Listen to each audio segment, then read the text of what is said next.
Pulse కి స్వాగతం. ఈ రోజు వార్తల్లోని ముఖ్యాంశాలు.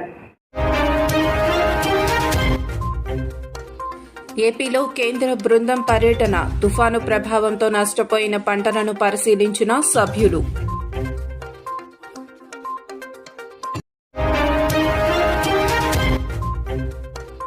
సభలో భద్రతా వైఫల్యాలపై అమిత్ షా వివరణ ఇవ్వాలి. విపక్షాల డిమాండ్.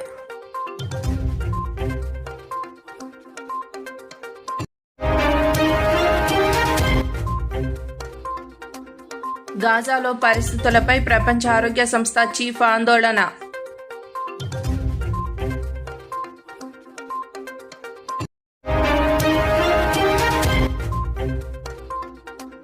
రాష్ట్ర ఆర్థిక వ్యవహారాలలో కేంద్రం జోక్యం.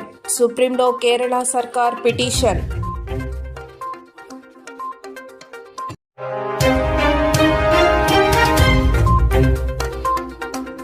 ఆంధ్రప్రదేశ్లోని పలు జిల్లాల్లో కేంద్ర ప్రభుత్వం బుధవారం పర్యటించింది. తుఫాను ప్రభావంతో దెబ్బతిన్న పంటలను రాజేంద్ర రత్ను నేతృత్వంలో బృందంలోని సభ్యులు పరిశీలించారు. కంకిపాడు మండల కేంద్రంలో పంట నష్టంపై ఫోటో ఎగ్జిబిషన్ను తిలకించారు. దావులూరులో నష్టపోయిన పంటలను క్షేత్రస్థాయిలో పరిశీలించారు. ఈ సందర్భంగా కేంద్ర పరిశీలకుడు రాజేంద్ర రత్ను మాట్లాడుతూ, కేంద్రం ఆదేశాల మేరకు ఏపీలో తుఫాను ప్రభావంతో పంట నష్టపోయిన ప్రాంతాలను పరిశీలించామని వివరించారు.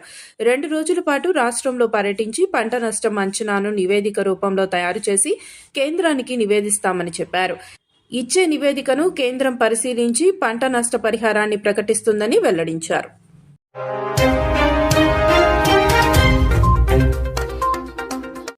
హమాస్ ఇజ్రాయెల్ యుద్ధం ఇంకా కొనసాగుతుంది. 2 నెలలకు పైగా సాగుతున్న ఈ యుద్ధం ఇప్పుడే ముగిసేలా కనిపించడం లేదు. అయితే గాజాలో పరిస్థితులపై ప్రపంచ ఆరోగ్య సంస్థ ఆందోళన వ్యక్తం చేసింది. ఇజ్రాయెల్ నిర్వహిస్తున్న తనిఖీలతో యుద్ధంలో గాయపడ్డ రోగికి సకాలంలో చికిత్స అందకపోవడంతో మృతి చెందాడని ప్రపంచ ఆరోగ్య సంస్థ చీఫ్ టెడ్రోస్ అధనామ్ గెబ్రియేసన్ ఆరోపించారు. ఆరోగ్య కార్యకర్తలను నిర్బంధించడంతో పాటు సహాయక ట్రక్కులపై దాడి చేస్తూ గాజాలో ఆరోగ్య రెస్క్యూ మిషన్లకు ఇజ్రాయెల్ అంతరాయం కలిగించింది అన్నారు. వీటితో ఆ రోగిని మృతి చెందించేలా చేశారని అల్ అహ్లీ హాస్పిటల్ నుంచి శనివారం గాజాలో ప్రపంచ ఆరోగ్య సంస్థ మిషన్కు తమకు సమాచారం వచ్చిందని, ఆరోగ్య కార్యకర్తలు చాలా కాలం పాటు నిర్బంధించడంపై ఆందోళన వ్యక్తం చేశారు. ఇలాంటి చర్యలు రోగుల ప్రాణాలను ప్రమాదంలో పడేస్తాయన్నారు. పాలస్తీనా రెడ్ క్రెసెంట్ సొసైటీకి చెందిన కొందరు ఉద్యోగులను ఉత్తర గాజాకు వెళ్లి తిరిగి వచ్చే సమయంలో కూడా అదుపులోకి తీసుకున్నారని ఆయన ఆరోపించారు. వైద్య సామాగ్రి, అంబులెన్స్తో కూడిన సహాయక ట్రక్పై కాల్పులు జరిగినట్లుగా చెప్పారు. రోగులను, రెడ్ క్రెసెంట్ ఉద్యోగులను అంబులెన్స్ నుంచి బయటకు రప్పించి చాలా గంటల పాటు విచారించారన్నారు. చాలా గంటలు విచారించడంతో మార్గమధ్యంలో ఓ పేషెంట్ చనిపోయాడన్నారు. ఇదిలా ఉండగా అక్టోబర్ 7న మొదలైన యుద్ధంలో 6,000 మందికి పైగా ప్రాణాలు కోల్పోయారు. హమాస్ దాడి తర్వాత ఇజ్రాయెల్ సైన్యం గాజాపై విరుచుకు పడుతుంది. ఇప్పటి వరకు గాజా స్ట్రిప్స్లో 5,000 మంది, ఇజ్రాయెల్లో 1,400 మంది ప్రాణాలు కోల్పోయారు.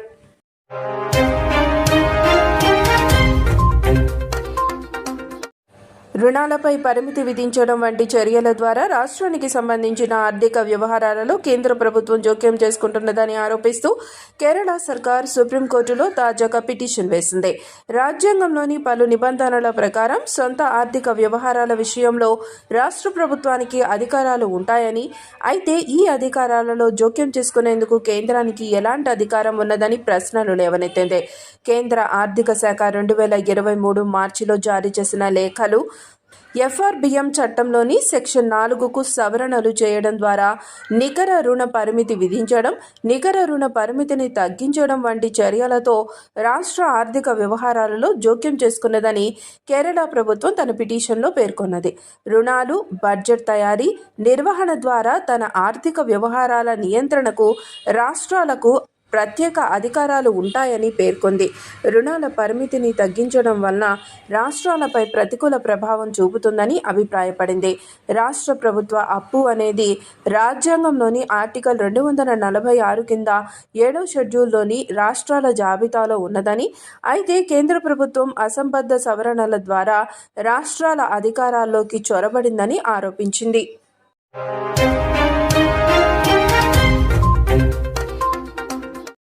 భారత పార్లమెంటులో భారీ భద్రతా వైఫల్యం బయటపడిన విషయం తెలిసిందే. బుధవారం శీతాకాల సమావేశాలు జరుగుతున్న సమయంలో ఇద్దరు ఆగంతకులు సభలోకి ప్రవేశించి కలర్ స్మోక్ వదలడం తీవ్ర కలకలం రేపింది. పార్లమెంటు భవనంపై దాడి జరిగిన సరిగ్గా 22 పూర్తయిన రోజే లోక్సభలో భద్రతా వైఫల్యం బయటపడటం దేశవ్యాప్తంగా తీవ్ర చర్చనీయాంశమైంది. ఈ అంశంపై ఎంపీలు తీవ్ర ఆందోళన వ్యక్తం చేస్తున్నారు. భద్రతా ఉల్లంఘన అంశంపై బీజేపీ నేతృత్వంలోని కేంద్ర ప్రభుత్వంపై తీవ్ర విమర్శలు గుప్పిస్తున్నారు. ఈ అంశంపై కేంద్ర హోంశాఖ మంత్రి అమిత్ షా వివరణ ఇవ్వాలని డిమాండ్ చేస్తున్నారు. నేడు పార్లమెంటు శీతాకాల సమావేశాలకు ముందు ప్రతిపక్షాలు సమావేశమై పార్లమెంటు ఉభయ సభల్లో భద్రతా ఉల్లంఘన అంశాన్ని గట్టిగా లేవనెత్తాలని నిర్ణయించారు. మరోవైపు పార్లమెంటులో భారీ భద్రతా లోపంపై లోక్సభ సెక్రటేరియట్ గురువారం 8 మంది భద్రతా సిబ్బందిని సస్పెండ్ చేసింది.